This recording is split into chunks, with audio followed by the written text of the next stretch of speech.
So, I'll admit, it feels a bit strange to be talking about the theater when, well, everything is still on pause. I'm still watching videos on my phone and resentfully trying to keep up to speed with the latest hellfire that is the news. I've been missing theater a lot, and I do believe we will be back soon, but like many, I'm wondering what our return will look like, both on stage and off. This reckoning of racism we are seeing across the world has, of course, constantly been on my mind over the last several months, and through it, I've been trying to check in with my own privilege, particularly where I am most at home. Theater has always been a place of inclusiveness for me. But for others, the theater has not always been a welcoming place.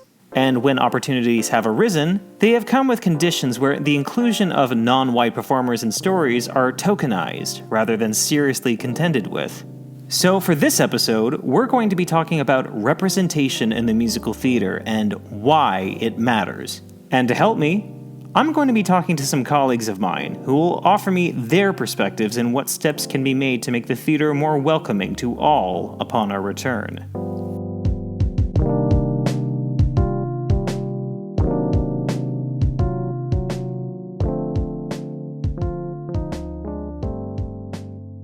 So, spoiler alert, the entertainment industry doesn't have a great record when it comes to diverse representation.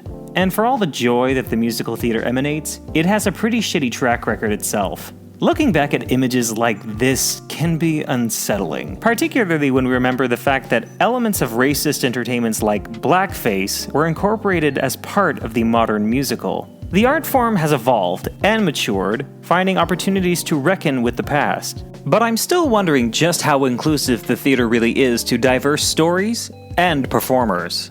Amir Haidar is a friend of mine. Born and raised in Lebanon, he recently performed on stage as part of the Canadian company of Come From Away in Toronto. In 2009, Amir emigrated from Lebanon to study musical theater in Canada. I have an accent. I have a Lebanese-ish American accent, North American accent. When I landed in Canada, I was like, well, I'm going to go into theater. I'm going to be an actor. I need to book roles. There are no roles for people who speak like me. So I'm just going to talk like they do on Friends. And that's what I did. And I just put on an accent, which is what I'm doing now, to sound like white people sounded in TV shows and movies that I grew up watching, because I'm like, those are the actors that get work. There's no one who really sounds like me unless they're playing a terrorist, or unless they're playing a best friend, or unless they're playing a side character who owns a falafel store or owns a little shop. The first few weeks, people were like, oh, you don't have an accent. I'm like, it's working. Little did I know that that's doesn't always have to be a compliment, but at the time, of course, it was, because that means, oh, it was working. I was integrating myself into it, and I was sounding white and North American. Vanessa Sears is a Toronto-based actor who, in a few short years, has garnered an impressive career. I wanted to know about her theater school days and if she felt she had a wide breadth of choices in her repertoire and roles. We weren't having these global conversations. I think that I almost, didn't really fully clock some of the more problematic things that were happening because they were normal, and I was doing the right things. I was saying the right things and getting that validation. They said, oh, here's this really, really great Black girl song. And, I did not grow up singing in the church. I'm not actually a gospel girl. I knew I was Black, but I didn't feel Black. I was just like another kid. And it wasn't until I came to this program that all of a sudden it was like, oh, you're going to play the maid. I was really, really resistant to playing Black roles. I didn't want to go out for anything like that. I was like, oh, I've been told that's all I can do. So now it's my mission to prove them wrong and show them that I can do anything. And in a lot of ways, that's really great and really exciting. And my first role out of the gate was Nicola in Kinky Boots, which was A, a huge show, and B, there'd never been a Black woman playing that role before. It was strange and wonderful casting. But on the flip side of that, I missed out on so much learning about Black shows. I was feeling so much push towards that. I didn't want that to be my identifier because no one likes having a label on them and saying, oh, you can do the Black stuff, and that's it. Fortunately, through working with companies like Obsidian Theatre, a Toronto-based theatre company dedicated to the development and producing of Black works, Vanessa's perspective on this has changed. With Obsidian, she has appeared in the musical Passing Strange, and most recently, in her award-winning performance for Caroline or Change, in co-production with a musical stage company. While companies like Obsidian Theatre dedicate themselves to producing black works, the theater world as a whole has struggled with their inclusion of black performers. In 1994, a young Audra McDonald was cast in the Broadway revival of Rodgers and Hammerstein's Carousel, playing the role of Carrie Pipperidge. For her performance, Audra was lauded by audiences and critics alike, winning a Tony Award for Best Featured Actress in a Musical. Still, there were some critics that found the non-traditional casting problematic. Most boisterously was theater critic John Simon, who called Audra's performance militantly charmless. And that cracked me up because it was obvious to him, oh, she shouldn't be playing this role because she's black. You know, she's obviously, a Farrakhan follower, and she obviously, I kept joking, that, I had a pick in my head, and after every scene, Mr. Snow, Black Power! This production by British director Nicholas Heitner was noted for its casting, namely 13 of the 44 roles being people of color. Robert Osborne of The Hollywood Reporter said, quote, "Carousel has been made so politically correct with interracial casting, it becomes both jarring and a nuisance," going on to say that, quote, "It's ludicrous that blacks would coexist happily with whites in coastal Maine in the 19th century, and that it is too much to ask the audience to accept."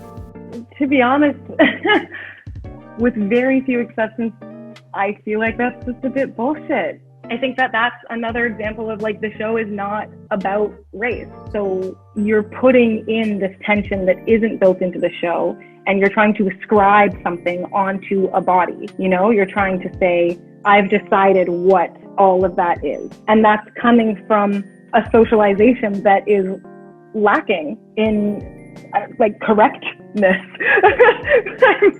It's just coming from a place of ignorance. Also, if I may, I find it interesting that in all of the problematic issues at hand with a musical like Carousel, this is what critics decided to dispute. That's the thing. It's theater. It's make-believe. If you're distracted by that, then something else was wrong. Something else, you were in a different frame of mind way before that, because you've already accepted that we can live in this magical realm where we have dream ballets and men come back down from heaven and change, make amends or attempt to make amends, but you can't accept that there is a black person in space. That's indicative of a bigger problem, and I think the problem's yours.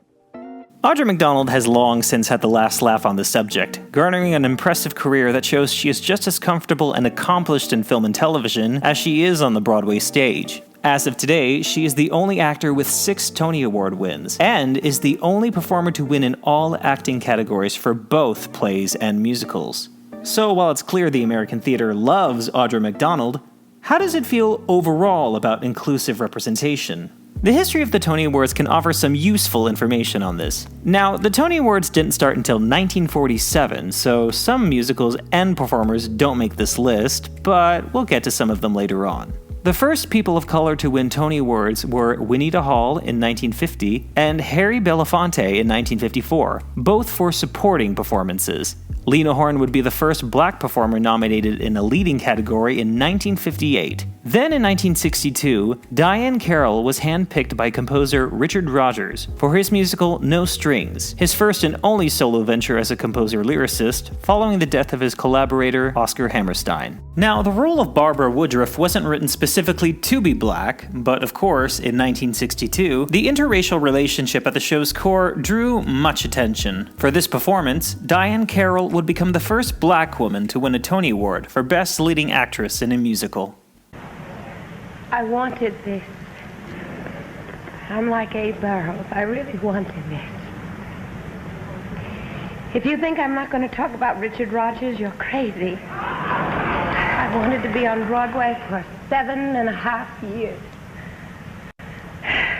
And he put me there. What surprises me is that people don't talk about the bittersweet aspect of this win. It was a tie. That night, the Tony voters also awarded Anna Maria Alberghetti for her performance in the musical Carnival. The next woman to be awarded for Best Leading Actress was Leslie Uggams in 1968 for Hallelujah Baby. But, yet again, it was a tie. This time with British actress Patricia Rutledge. The McKay residence, the lady of the house speaking. This was before that, but yes, her. Maybe it's nothing, a tie is a tie, and the vote was split. But in all of Tony Awards history, there have only been 3 ties for musical performances. The 2 I just mentioned, and in 1959, when Russell Knipe and Leonard Stone tied for Best Featured Actor in a Musical. They were, by the way, the only 2 nominated in this category that year. It would take Cleavon Little in 1970 to become the first black and sole winner in a leading category for his performance in the musical Pearly, followed by Virginia Capers in 1974 for the musical Raisin. Based on the list of nominations, we start to see more black representation on Broadway. Not just on stage, but in creative roles as well. People like Vinette Carroll, who, in 1973, becomes the first black director nominated for her work on Don't Bother Me, I Can't Cope. Or like Charlie Smalls in 1975, who, for his work on the musical The Wiz, became the first person of color to win for Best Score. But after Charlie Smalls, it would be 33 years for the next person of color to win in this category. And between then and 1975, fewer than 10 people of color would make nominations. Asian representation in the musical theater has its own complicated history, where there is often a lack of Asians telling their story. Like when a story set in Siam in the 19th century has very few actual Thai people. For the record, Yul Brynner, who is still remembered for playing this role in The King and I, was a white Russian American. Back in the 1940s, the talent pools might not have been developed. This is Romeo Candido, a Toronto-based filmmaker and composer who, as we'll hear, got his start in the musical theater. So why it's complicated is because in the immigrant groups or in these specific cultural groups, the talent pools were not developed enough because children of immigrants are not encouraged to become professional performers most of the time. You know, children of immigrants are not, while the parents want to give their children, like, okay, and I'll just speak for Filipinos specifically because children of immigrants is not a monolith, but with Filipinos, they're leaving a third world country, coming to a first world country, and for them in their hierarchy of needs, they just want to survive and to thrive and to do better than what they were doing in the Philippines. In 1958, author C.Y. Lee's novel about Chinese immigrants in San Francisco was adapted to the stage in the musical Flower Drum Song. I have to say, for its time, it's refreshing to see a Broadway musical with a sympathetic story about Chinese immigrants and adjusting to a new culture. As to the authenticity of the show's depiction of Chinese immigrants and their experience, I can't confidently say that these depictions hold up today. In fact, of all of the Rodgers and Hammerstein musicals, people find this one particularly problematic to revive. If you have a really strong stomach, go and watch the 1961 film version of this musical and you'll probably see why. Considering the story, the original production of Flower Drum Song failed to include an all-Asian cast. For instance, this guy is not Chinese, this guy isn't Chinese, this woman is definitely not Chinese. In fact, that's Juanita Hall, who we mentioned before, winning a Tony Award in 1950. She was, by the way, a black woman from Keyport, New Jersey. Miyoshi Omeki, who had actually just won an Oscar the year before, at the very least brought some authenticity to the central character of Mei Li, though she was Japanese playing Chinese. More on this later. This misrepresentation is unfortunately typical in all of entertainment. I think that most white audiences don't seem that invested when a white person tells a story that is not theirs to tell, and oh my god, we have to talk about Miss Saigon. In 1989, Jonathan Pryce was cast in the premiere production of Miss Saigon in London, playing the role of the engineer, a half-French, half-Vietnamese pimp during the American occupation of Saigon. Oh god. The yellow face makeup Pryce donned to play this role was a talking point in press interviews, but never really made into a discussion about a Caucasian actor playing an Asian character. When the show announced a Broadway transfer, American Actors Equity disputed Pryce's performing the role in New York. Part of it had to deal with taking away work from an American actor, but the more significant issue was taking work away from potential Asian American actors. To be fair, Lea Salonga's inclusion was also disputed as she was neither British or American, but given extensive casting searches for the role in London, New York, Los Angeles, Honolulu, and the Philippines, Equity gave Lea Salonga the go-ahead. The same kind of search had not been done for the role of the engineer, with producer Cameron McIntosh basically saying no one could play the role but Jonathan Pryce. That he had significant star status. American Equity drew the line by barring him from the Broadway production. In turn, Macintosh threatened to cancel the New York transfer if Price were not included, potentially putting out hundreds of jobs and millions of dollars worth of tickets to be returned. Do you think American Equity had a point, though? We can understand their desire to help their Asian members. What we object to, and object to quite strongly, is that they aren't applying those policies to their own members. They're using the coincidence of Jonathan Pryce and Miss Saigon going to Broadway to apply their new policies, try them out on him, and that we consider to be offensive, frankly.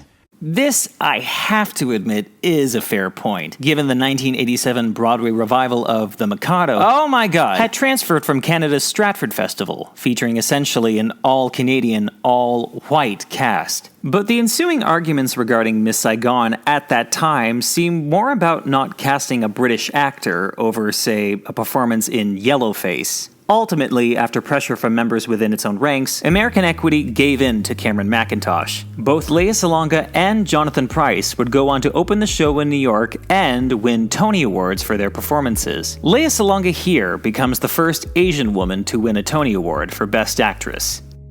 By this point, by grade 12, I was already a Les Mis, Phantom of the Opera nerd. And by the time Miss Saigon opened, I just started seeing that Filipinos were populating the cast. I just wanted to get into Miss Saigon.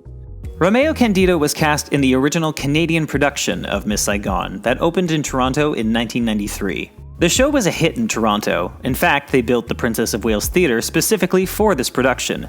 Romeo has many fond memories of this time, but upon reflection, shares some misgivings of the piece and its creators. I feel like where the creative team was not equipped was fully understanding the cultural makeup of what Filipino, like there were no Vietnamese people in our show.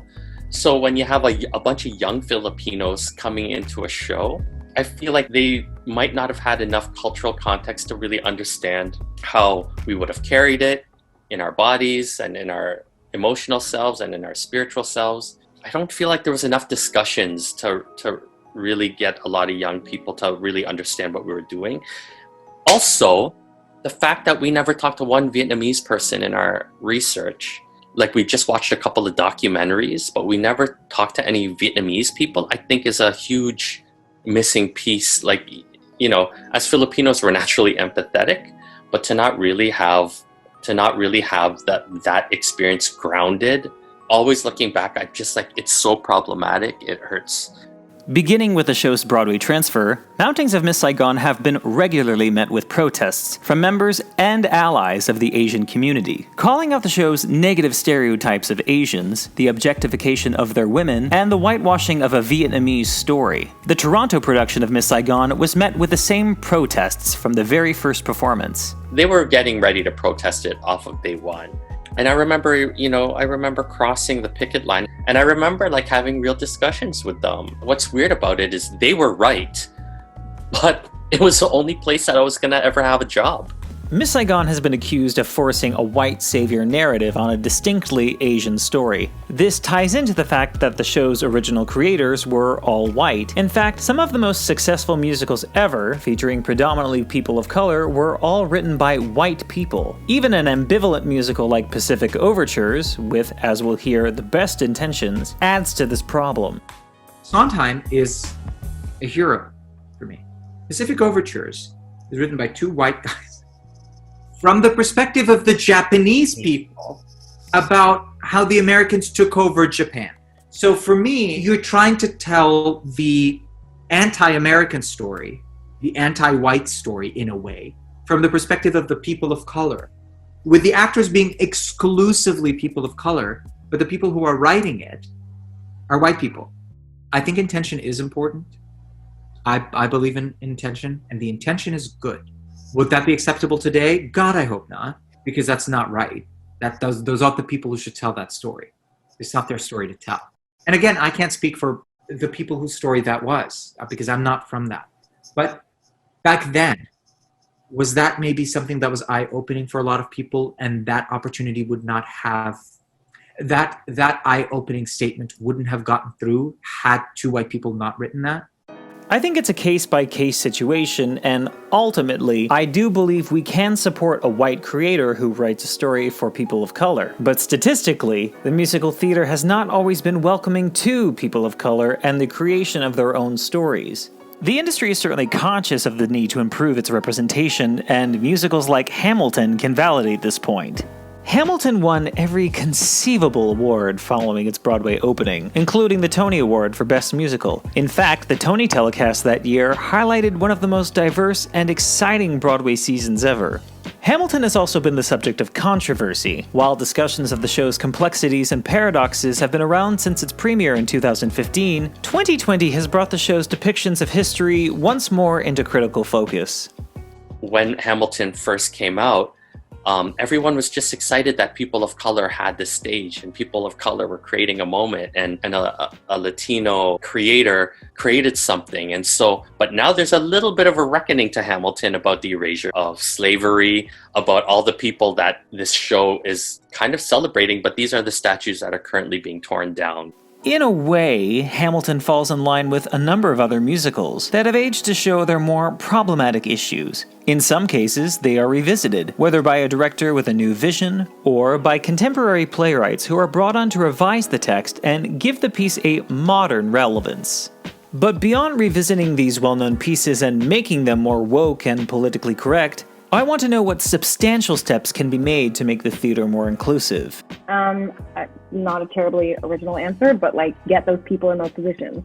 And programming. For me, programming is a really, really big one because again, it's wonderful to do something color conscious and say, oh, look, this Golden Age musical, but we're gonna spice it up. It's better for me, for my money, to actually program something that just is a story we don't have enough of. Like just program the Black show, program the Somalian show, program the Nigerian show. Just do that and then bring the right people on board to do that project. Find your casting directors of color, find your queer, trans directors, find the people who actually have experience with those stories and put them in positions of power because A, they are going to have a better idea of how to tell that story and they're going to have a stronger, more personalized vision for it. And B, they're going to bring in the right people because they're a part of those communities. So it's not going to be this big struggle. It's like, it drives me wild when people say, we just couldn't find the people. I'm like, okay, well, if you put effort into finding two people in a position of power, then they would already know the people. You have to do the work. You have to do the outreach. You have to get the people of power into those positions so that they can make the change. It has to start at the top. I feel like mentorship has to be provided to encourage the next generation of creators. Even now, I tell whenever I meet any young performer of color, I say, if you don't write your own ticket, it's not coming to you. If we are not writing our own ticket, we're all gonna be tokenized. It's like, okay, you know what? We need an Asian, we need an Indigenous, we need to fill out the ranks of our chorus. Like, it won't happen on stage unless it's happening on the page. Ooh. Somebody you're welcome to whoever wants to take that tagline. That'll be in the episode. That'll be. Yeah. And of course, there's the other big obstacle. In fact, the obstacle that's keeping us from the theater. Now, this isn't a video to talk about a vaccine, or socially distanced performances, or why the hell you're still refusing to wear a mask in the grocery store. What I can say is we will be back in the theater, one way or another. But for companies that will survive this fucking awful time in history, one of the biggest challenges will be luring audiences back to the theater. Now more than ever, we need to look at the development of future audiences. Anytime I've got to see one of these expensive shows, it's not people of color watching it. And there's a big barrier. There's like high cost of ticket, like the, $150 to see a musical. And that's not even the best seats in the house. Getting people from diverse communities into the theater, making it be part of their kind of life experience, that's an investment. Because if you give a kid a free ticket and then eventually they're making money and they know how important theater is, then they're buying a ticket in the future. But there's never been that kind of outreach, like a real aggressive outreach. Our communities don't go to the theater because it hasn't been welcoming. If they're not actively looking at diverse communities and marginalized communities then they're going to miss out on both the audience potential and on the people they can have performing for that audience. So, this hasn't been the most feel-good episode, and in reality, I know it probably shouldn't be. But maybe to help bring things to a more hopeful thought, I want to turn back to my interview with Amir. At one point I asked him if he could give me a positive example of representation in the musical theater. Musicals that are great representations of people of color, yes.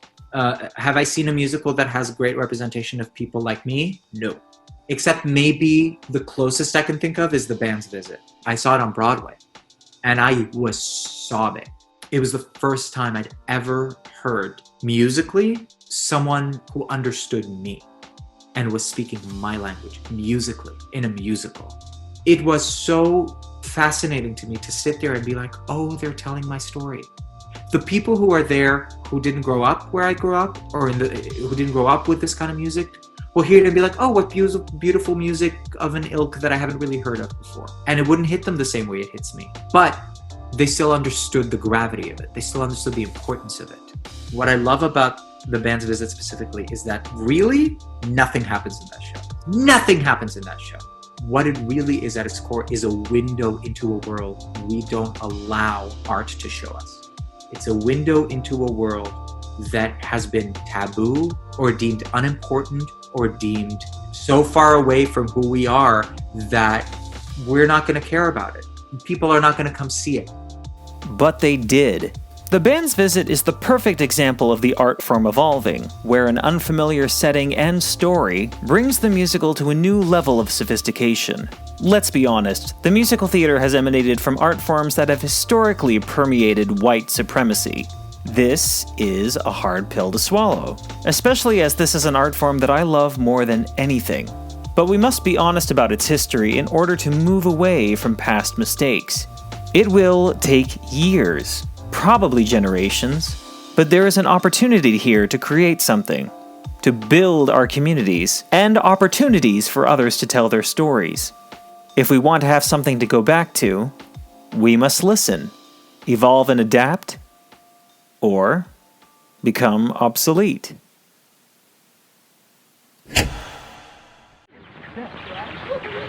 I hope this video helps the people who watch it learn more on this subject, and in some way, become more involved in the discussion. I could have easily made this episode an hour, and if you're still curious, I've included links below to shows and performers you should seriously consider checking out. And as always, if you enjoy this content, please like, subscribe, and share on all platforms.